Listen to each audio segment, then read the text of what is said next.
کو ایک ایک سنت پر عمل کرو۔ اللہ کے رسول صلی اللہ علیہ وسلم نے کبھی بھی میز پر یا کرسی پر بیٹھ کر کھانا نہیں کھایا۔ یہ آپ صلی اللہ علیہ وسلم کی سنت ہے۔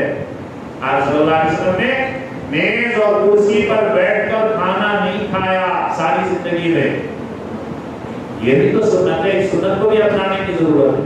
آج کیا ہو گیا، ہم نے اور آپ کو امت کو کھڑے ہو کر کے امت کھا لی۔ سنت کے خلاف ہمارے قاضی صاحب دعوت برکاتہ تشریف فرمائے، 32 سال سے پوری زندگی قاضی صاحب نے سنت پر عمل کرنے کی تعلیم پوری زندگی آپ نے دی، خاص طور سے نکاح کے تعلق سے، شادی بیاہ کے تعلق سے اور بھی دوسرے تعلق سے جو تحریک آپ نے چلائی ہے، اور پوری طاقت اور کوشش، پوری محنت کے ساتھ اور پوری قوت کے ساتھ آپ چلا رہے ہیں کہ نکاح کے اندر بھی یعنی سادگی لائی جائے، نکاح کو بھی سنت کے مطابق ادا کیا جائے، باراتی کو بالکل ختم کر دیا جائے، باراتی کے کھانے کو بالکل ختم کر دیا جائے۔ مجھے معلوم ہے اور آپ لوگوں کو بھی معلوم ہے کہ قاضی صاحب کسی بارات کا کھانا نہیں کھاتے، نکاح پڑھا کر کے واپس آ جاتے ہیں۔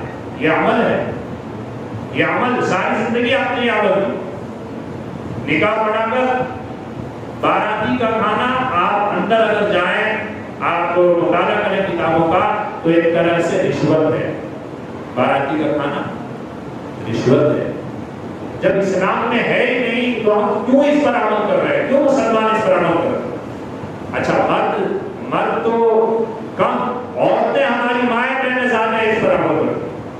مائیں بہنیں حالات نہیں ہیں، پھر بھی مرد حضرات کو مجبور کر رہی ہے قرضہ لے کر کسی بھی طریقے سے آپ جو ہے بچی کی شادی میں باراتی کے کھانے کا انتظام کرو۔ میں نہیں جانتی آپ کہاں سے کرو گے، چاہے قرض لو، چاہے سود لو، چاہے بیاج لو۔ اب وہ بیچارہ مرد حضرات پریشان۔ ایک ناجائز کام کے لیے کتنی افسوس کی بات ہے کہ ہماری مائیں اور بہنیں سنت کے خلاف اپنے مردوں کو عمل کروا رہی ہیں۔ ان کو تو اللہ سے ڈرنا چاہیے، اللہ سے ڈرنا چاہیے۔ یہ باراتی کا جو رسم و رواج ہے اور یہ جو کھانا بالکل ختم، شریعت میں اسلام نے لڑکی پر یا لڑکی والوں پر نکاح کے تعلق سے کسی بھی خرچے کا بوجھ نہیں رکھا ہے۔ اللہ کے رسول صلی اللہ علیہ وسلم نے 11 شادیاں فرمائی، 4 بیٹیوں کی شادی آپ نے فرمائی، اتنے سارے صحابہ اور صحابیات کے نکاح آپ صلی اللہ علیہ وسلم نے فرمائے۔ بتائیے کہیں بھی آپ باراتی کا کوئی رسم و رواج ہو، جہیز کا لین دین کہیں بھی آپ بتائیے۔ حضرت علی رضی اللہ عنہ آپ صلی اللہ علیہ وسلم کی پرورش میں تھے، آپ صلی اللہ علیہ وسلم کی پرورش میں تھے، اور آپ صلی اللہ علیہ وسلم حضرت علی کی جو زرہ تھی اس زرہ کو آپ صلی اللہ علیہ وسلم نے بکوایا اور کہا اسے بیچو۔ حضرت عثمان غنی رضی اللہ عنہ نے اس زرہ کو خریدا اور خریدنے کے بعد قیمت بھی دی اور زرہ کی واپس ہدیہ کر دیا حضرت علی رضی اللہ عنہ کو۔ تو وہ جو قیمت ملی تھی حضرت علی رضی اللہ عنہ نے اپنی زرہ بیچی، اور بیچنے کے بعد جو قیمت ملی اس سے کچھ چیزیں حضرت فاطمہ رضی اللہ عنہا کے لیے آپ نے اپنے گھر میں لائے۔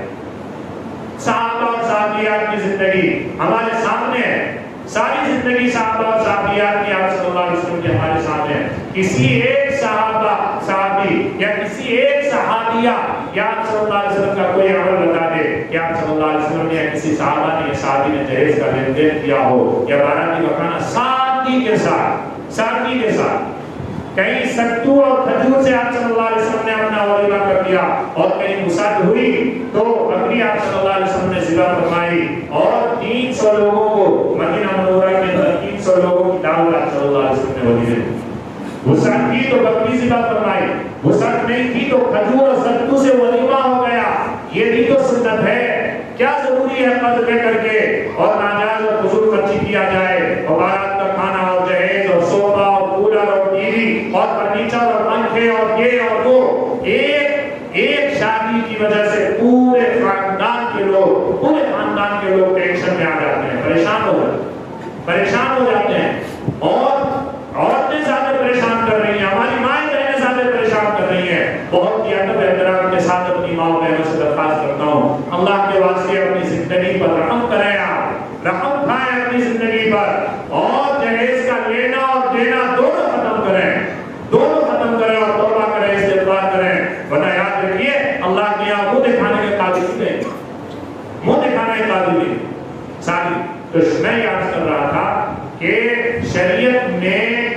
شریعت نے لڑکی پر یا لڑکی والوں پر کسی بھی قسم کا خرچہ یا خرچے کی ذمہ داری نکاح کے تعلق سے، شادی کے تعلق سے نہیں رکھا۔ جتنے بھی خرچے ہیں نکاح اور شادی کے تعلق سے وہ لڑکے پر ہے یا لڑکے والے پر۔ آپ دیکھ لیجیے، ایک خرچہ ہے مہر کا، معمولی سا خرچہ، اور مہر کے اندر بھی یہ روایت موجود ہے کہ لڑکا اپنی حیثیت کے مطابق مہر کی رقم دے گا۔ اب مہر کی رقم طے کرنے میں بھی آپ دیکھیے کہ کتنا واقعہ ہوتا ہے اور کتنی کتنی بحثیں ہوتی ہیں، اتنی سال اتنی مہر نہیں، اتنی مہر رکھیے اور اتنا رکھیے اور اتنا رکھیے۔ آپ لڑکے کی حیثیت ہے نہیں 1 لاکھ مہر دینے کی اور اسے 1 لاکھ مہر رکھوایا جا رہا، تو غلط، سنت کے خلاف۔ مہر لڑکے کی حیثیت کے مطابق مقرر کیے جائیں، لڑکے کی حیثیت کے مطابق مہر رکھے جائیں۔ تو مہر کی جو رقم ہے یہ خرچہ لڑکے کے اوپر ہے، اور دوسرا خرچہ کیا ہے؟ دعوت ولیمہ۔ دعوت ولیمہ وہ بھی ہے اپنی حیثیت کے مطابق۔ 10 آدمی کی حیثیت ہے لڑکے کی، 10 آدمی کو بلا کر کے وہ ولیمہ کھلا دے، سنت ادا ہو جائے، سنت ادا ہو جائے۔ کوئی ضرورت نہیں ہے قرض لینے کی، کوئی ضرورت نہیں ہے پریشان ہونے کی۔ اللہ کو راضی کرنا ہے، اللہ کے رسول صلی اللہ علیہ وسلم کو راضی کرنا ہے۔ ہم رشتہ داروں کے چکر میں، دوست و احباب کے چکر میں اور اپنے اور پڑوسیوں کے چکر میں اللہ کو ناراض کر رہے ہیں، اللہ کے رسول صلی اللہ علیہ وسلم کی سنت کو چھوڑ رہے ہیں اور ہمیں احساس نہیں۔ تو اللہ کو راضی کرنا ہے۔ 5 آدمی کی حیثیت ہے، 5 آدمی کو کھانا کھلا دی، 10 کی حیثیت ہے 10 کو کھلا دی۔ اور پھر اس ولیمے کے اندر بھی آپ صلی اللہ علیہ وسلم نے ارشاد فرمایا کہ سب سے بدترین ولیمہ وہ ہے جس میں صرف امیروں کو بلایا جائے اور غریبوں کو اور فقیروں کو نہ بلایا جائے۔ وہ سب سے بدترین ولیمہ ہے، سب سے برا ولیمہ۔ اس لیے جب ہم ولیمہ کریں تو ولیمے میں غریبوں کو، فقیروں کو، مسکینوں کو، ضرورت مندوں کو زیادہ تعداد میں ہمیں بلانا چاہیے کہ ان کی وجہ سے ان کا مقام و مرتبہ غریبوں کا اور ضرورت مندوں کا اور مسکینوں کا اور فقراء کا بہت بلند ہے۔ یہ عمرہ سے 500 سال پہلے جنت میں جائیں گے اور عمرہ 500 سال تک اپنے مال کا حساب کتاب اللہ کو دیتے رہے، اللہ کو دیتے رہے۔ تو ایک خرچہ تو مہر کا ہے، لڑکا اپنی حیثیت کے مطابق مہر رکھے اور اس میں لڑکی والوں کو چاہیے کہ وہ لڑکے کا ساتھ دے۔ اور دوسرا خرچہ لڑکے کے اوپر جو ہے وہ ولیمے کا ہے کہ وہ بھی اپنی حیثیت کے مطابق جتنی بھی حیثیت ہے 10، 20، 50، 100، 200، 500 اس کے حساب سے جو ہے وہ ولیمہ کر دیا۔ بس یہ 2 معمولی خرچے ہیں، اس کے علاوہ کوئی خرچہ نہیں۔ لیکن آج کیا ہوا؟ آج ہم نے اور آپ نے، ہماری ماؤں بہنوں نے یعنی شادی کو اتنا لمبا پہاڑ بنا دیا، اس سنت کو اتنا لمبا پہاڑ بنا دیا کہ غریب آدمی کی بچی کے پاس پیسے نہ ہونے کی وجہ سے ان کی عمریں زیادہ ہو رہی ہیں، گھروں میں بیٹھی ہوئی ہیں، کوئی اس کو نکاح کرنے کے لیے قبول نہیں، نکاح میں رہنے کے لیے قبول نہیں ہے۔ کیونکہ صاحب وہ اس کے پاس جہیز کا سامان، وہ تو پلنگ بھی نہیں دے سکتا، وہ تو صوفہ بھی نہیں دے سکتا، وہ تو گاڑی بھی نہیں دے سکتا، وہ پنکھا بھی نہیں دے سکتا، اور سونے اور چاندی کی انگوٹھی بھی نہیں دے سکتے وہ لوگ، تو کیا ہم ان سے نکاح کریں اور شادی کریں؟ اس طرح کی باتیں ہو رہی ہیں معاشرے میں۔ یہ معاشرے تو معاشرے کی اصلاح کی ضرورت ہے، اور جب ہم لوگ مل کر کے ایک دوسرے کا ساتھ دیں گے، ایک دوسرے کا تعاون کریں گے، بہت سارے ایسے واقعات آتے ہیں۔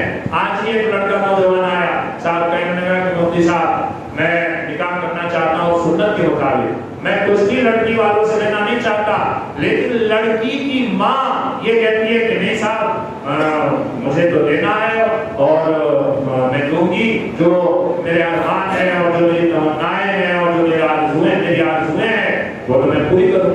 اب بتائیے، اللہ کے رسول صلی اللہ علیہ وسلم کی تمنا، آپ صلی اللہ علیہ وسلم کی آرزویں، آپ کا عمل، آپ کی سنت، آپ کی شریعت کوئی معنی نہیں رکھتی ہماری زندگی میں۔ آپ صلی اللہ علیہ وسلم کی سنت کے خلاف ہم زندگی گزار رہے ہیں اور پھر خوش ہیں کہ ہم مسلمان ہیں۔ یہ جو مصیبتیں آ رہی ہیں، یہ جو پریشانیاں آ رہی ہیں، یہ ہمارے اور آپ کی بدعمالیوں کی وجہ سے آ رہی ہیں۔ قرآن کہتا ہے ظَهَرَ الْفَسَادُ فِي الْبَرِّ وَالْبَحْرِ بما کسبت ایدی الناس لیذیقہم بعض الذی عملوا لعلہم یرجعون. خشکی اور تری میں جو بھی فساد برپا ہوتا ہے وہ انسانوں کے برے اعمال کی وجہ سے. مفسرین لکھتے ہیں کہ ایک آدمی بھی اگر کوئی بدی کرتا ہے، کوئی گناہ کرتا ہے، کوئی نافرمانی کرتا ہے، کوئی سنت کے خلاف عمل کرتا ہے تو 18,000 مخلوقات پر اس کے گناہ کا اثر پڑتا ہے. اللہ، 18,000 مخلوقات پر اس کے گناہ کا اثر پڑتا ہے.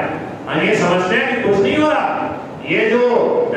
یہ جو مصیبتیں اور پریشانیاں آ رہی ہیں یہ ہماری بدعمالیوں کی وجہ سے آ رہی ہیں، ہماری بدعمالیوں کی وجہ سے. اس لیے ہمیں اپنے آپ کو بدلنا ہوگا. سنت اور شریعت کے مطابق ہمیں اپنی زندگی گزارنی ہوگی.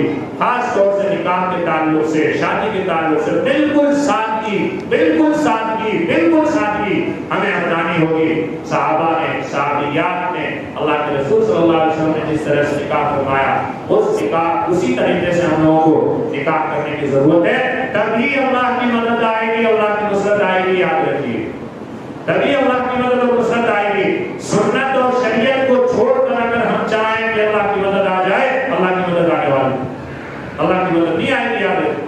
چلیے، سر کے بال سے لے کر کے پیر کے ناخن تک ہمارا حلیہ بھی آپ صلی اللہ علیہ وسلم کی سنت کے مطابق ہونا چاہیے. آپ صلی اللہ علیہ وسلم کے حلیہ کے مطابق ہونا چاہیے. سر پہ داڑھی ہو، سر کے اوپر ٹوپی ہو، چہرے پر داڑھی ہو، اور اسی طریقے سے یعنی یہ داڑھی بھی سنت ہے. سنت نہیں بلکہ واجب ہے. تمام 1,24,000 انبیاء کرام علیہ السلام کا مشترکہ عقد ہے. 1,24,000 انبیاء کرام علیہ السلام جس سنت میں متفق ہیں، وہ سنت نہیں، وہ واجب ہو جاتی ہے وہ چیز. تو داڑھی رکھنا واجب ہے، واجب ہے، واجب ہے. اب دیکھیں اس سنت کو، اس واجب کو ہٹانے میں لا رہے ہیں ہمارے مسلمان، اور پھر دعویٰ یہ ہے کہ اللہ کے رسول صلی اللہ علیہ وسلم سے محبت کرنا چاہیے. کتنے افسوس کی بات ہے. تو میرے پیارے دین اسلامی بھائیوں، ضرورت اس بات کی ہے کہ جتنی سنتیں ہماری زندگیوں سے چھوٹی ہوئی ہیں ان سنتوں کو ہم اپنانے والے ہیں. آپ صلی اللہ علیہ وسلم کی سنت کی ہے، آپ جب گھر میں داخل ہوتے تھے تو مسکراتے چہرے کے ساتھ داخل ہوتے. پوری امت کا غم، پوری امت کی فکر، اڑن اور تڑپ، اور حقوق کا آنا، جماعتوں کا آنا، جہاد پر سے صحابہ کا واپس لوٹنا، جہاد پر جانا، منافقوں کا، اپنوں کا، منافقوں کی طرف سے سازشیں اور مکاریاں اور بہت ساری باتیں، یہ سارے ٹینشن کے باوجود جب آپ صلی اللہ علیہ وسلم گھر میں داخل ہوتے تھے تو مسکراتے ہوئے چہرے کے ساتھ داخل ہوتے. تو ہمارے مرد حضرات کو چاہیے کہ اس سنت کو بھی زندہ کرنے والے ہوں، اس سنت کو بھی زندہ کرنے والے. ہم اپنے دوستوں میں، ہمارے مرد حضرات دوستوں میں تو بہت خوشحالی کے ساتھ رہتے ہیں، ہنستے مسکراتے ہیں، اور جہاں گھر میں گئے تو چہرے پہ غصے کے آثار ہو دبدبا کہ آپ میں اپنے گھر والوں پر، بیوی پر، بچوں پر اپنے غصے کا اظہار کروں گا تاکہ وہ ان سے ڈر کر کے رہے اور خوف کے عالم میں زندگی گزارے. یہ آپ صلی اللہ علیہ وسلم کی سنت نہیں ہے. آپ صلی اللہ علیہ وسلم کی سنت ہے جب آپ صلی اللہ علیہ وسلم اپنے گھر میں داخل ہوتے تھے تو مسکراتے ہوئے چہرے کے ساتھ اپنی بیوی، ازواج مطہرات، بچوں کو وقت دیا کرتے تھے. عصر سے لے کر مغرب کی نماز تک، عصر سے لے کر مغرب کی نماز تک تمام ازواج مطہرات کے پاس آپ صلی اللہ علیہ وسلم جایا کرتے تھے. سب کی خبرداری کیا کرتے تھے، سب کی دلجوئی فرمایا کرتے تھے اور سب کی خبرداری دیا کرتے تھے. مغرب سے عشاء کی نماز تک اپنے اہل بیت کے بچوں اور صحابہ کرام رضوان اللہ علیہم اجمعین کے بچوں کی تربیت فرمایا کرتے تھے. ان کے ساتھ آپ صلی اللہ علیہ وسلم بیٹھتے تھے اور ان سے کچھ سنتے تھے. آپ صلی اللہ علیہ وسلم کچھ سناتے تھے. بچوں سے پیار کرنے کا عجیب انداز اللہ کے رسول صلی اللہ علیہ وسلم کرتا. کیا آپ نے پیار کیا حضرت حسین رضی اللہ عنہ کو، حضرت حسن رضی اللہ عنہ کو؟ ایک صحابی آئے، انہوں نے کہا میرے تو 10 بچے ہیں، میں نے آج تک پیار نہیں کیا، بوسہ نہیں کیا. آپ صلی اللہ علیہ وسلم نے ارشاد فرمایا کہ اللہ تعالیٰ جس کے دل سے رحمت نکال لے تو میں کیا کر سکتا ہوں؟ میں کچھ نہیں کر سکتا. بھائی بچے تو رحم کے قابل، بچے تو پیار اور محبت کے قابل. بعض لوگ بچے کو مارتے ہیں، مائیں مار دیتی ہیں، والد مار دیتے ہیں، چہرے پر مار دیتے ہیں. چہرے پر مارنے سے آپ صلی اللہ علیہ وسلم نے منع فرمایا. بچے کو چہرے پر نہیں مارنا چاہیے. کبھی اگر تنبیہ کی ضرورت پڑے ہلکی پھلکی مارنے کی اجازت ہے، جیسا کہ آپ صلی اللہ علیہ وسلم نے فرمایا مروا اولادکم بالصلاۃ، جب تمہاری اولاد 7 سنین 7 سال کی ہو جائے تو اس کو نماز کا حکم کرو، نماز کا حکم دو۔ ایک روایت میں جب 7 سال کا ہو جائے نماز سکھاؤ۔ یہ ماں باپ کی ذمہ داری، حافظ صاحب کی ذمہ داری، امام صاحب کی ذمہ داری، استاد کی ذمہ داری نہیں ہے، ماں باپ کی ذمہ داری ہے۔ یہ احسان ہے حافظ صاحب کا، امام صاحب کا، مؤذن صاحب کا، مدرسے اور مکتب کے استاد کا، کہ ماں باپ کی ذمہ داری یہ ادا کرے۔ نماز یہ استاد سکھا رہے ہیں، اور جتنی نعمتیں یہ استاد سکھا رہے ہیں مسجد میں، مدرسے میں، مکتب میں، ان کا معاوضہ اور ان کا ہدیہ ان کو مل نہیں رہا ہے، ان کو مل نہیں رہا ہے۔ ایک کا جو مقام و مرتبہ ہے استاد کا، امام کا، مؤذن صاحب کا، کہ یہ ہمارے بچوں کو تعلیم دے رہے ہیں، تربیت سکھا رہے ہیں، نماز سکھا رہے ہیں۔ جو ذمہ داری ماں باپ کی تھی وہ ذمہ داری یہ ادا کر رہے ہیں۔ اور دلی والدین کو ماں باپ کو شکایت ہے کہ آپ صاحب کو کچھ پڑھاتے ہیں، امام صاحب کو کچھ پڑھاتے ہیں، مؤذن صاحب کو کچھ پڑھاتے نہیں، تو پڑھا کون نہ آتے؟ نماز سکھانے کی ذمہ داری اللہ کے رسول صلی اللہ علیہ وسلم نے ماں باپ پر ڈالی، آپ تو سکھا نہیں رہے، تو استاد ہی سکھا رہا۔ یہ سمجھنے والی بات ہے۔ آپ صلی اللہ علیہ وسلم نے کیا فرمایا؟ جب تمہارے بچے 7 سال کے ہو جائیں نماز سکھاؤ، اور 10 سال کے ہو جائیں نماز نہ پڑھے بچہ تو اس کی پٹائی کرو، اس کی پٹائی کرو۔ تو یہ طریقہ آپ صلی اللہ علیہ وسلم نے سکھایا، اور فرمایا کہ 10 سال کی عمر ہو جائے تو بچے کے بستر الگ کرو، بھائی بہن کے ساتھ نہیں سو سکتا، بہن بھائی کے ساتھ نہیں سو سکتی۔ 10 سال میں بستر الگ کرنے کا حکم ہے۔ حیا کی تعلیم دی، پردے کی تعلیم دی، حجاب کی تعلیم دی، کہ شیطان بھائی بہن سے بھی گناہ کروا سکتا ہے۔ آئے دن آپ نے اخبارات میں دیکھے ہوں گے کہ باپ نے بیٹی کے ساتھ مکالمہ کر لیا، بھائی نے بہن کے ساتھ مکالمہ کر لیا۔ کیوں؟ اس لیے کہ اللہ کے رسول صلی اللہ علیہ وسلم کی سنت کی خلاف ورزی، سنت کی خلاف ورزی۔ تو 7 سال کی عمر سے 10 سال کی عمر تک نماز سکھاتے بچوں کو، اور 10 سال کی عمر میں اگر نماز نہ پڑھے بچہ تو پھر کیا کریں؟ اس کی تھوڑی بہت پٹائی کر سکتے ہیں۔ اب چونکہ قاضی صاحب دعوت ملکات کو تشریف لا چکے ہیں، بڑے ادب و احترام کے ساتھ قاضی صاحب سے درخواست ہے کہ